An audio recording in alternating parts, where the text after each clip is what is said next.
Ayan mga katools, share ko lang kung paano ako mag pull out ng oil seal ngayon, dahil marami na ako nakita sa video at kailangan mo talaga magtrabaho ng ayos.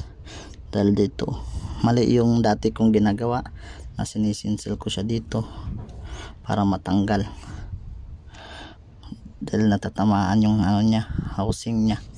Kaya ngayon binutasan ko ito ng screw, tapos kabit ko tong screw niya, screw bolt.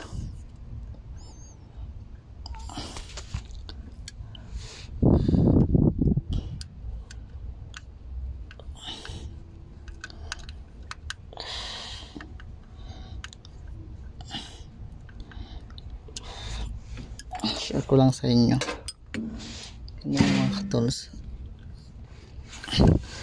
medyo matigas.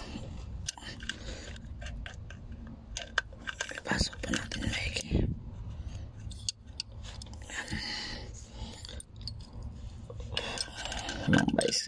Wala kasi yung vice grip. Yan mga katools,